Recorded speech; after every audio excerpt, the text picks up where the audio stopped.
about, number one, about being the head of your family, being respectful to your mate, and about being a good provider for your children, and for understanding in our life that your family comes after you're called to God. And church is a job. No job ought to be put before your family. So, and I think I tried to balance being loving and being strong. He and I are very close, and so we have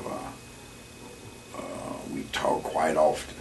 Yeah, but there are some times I'm talking to my son, who is my good friend, and sometimes I'm talking to my son as father.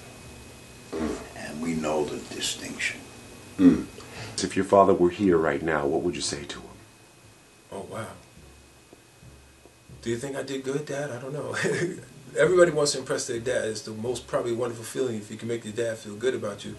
Hopefully I'll be, someone that he thinks did good as a man, not just as a guitarist.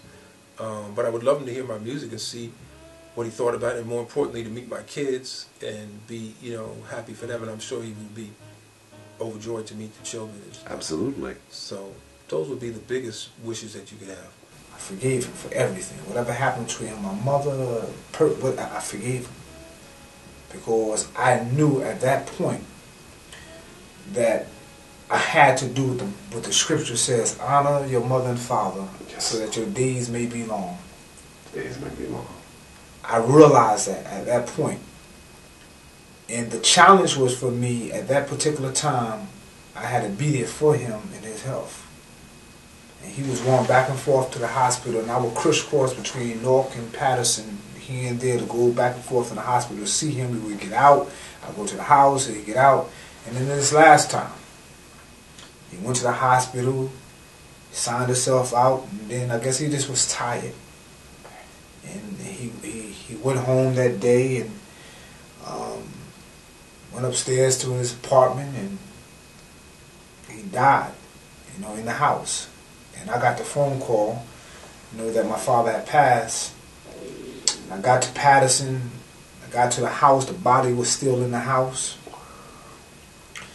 And me and my fiance, and I'm looking at her, and she looking at me, and the police is there, and they saying, you got to get the body out of here. And my father didn't have no insurance. My father, didn't have no savings, none of that.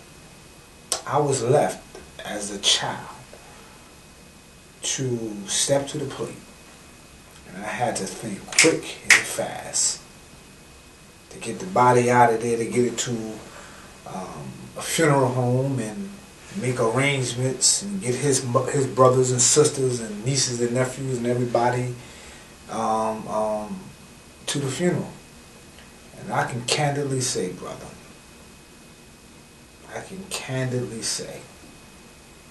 I sent the old man home the right way. I did my job as a son. I buried my dad, man. I sent him home the right way. You did. I did the right thing. My family was proud of me. I sent my father home the right way. So my point is that sometimes we might disagree with our parents, but we are still obligated. And I knew that.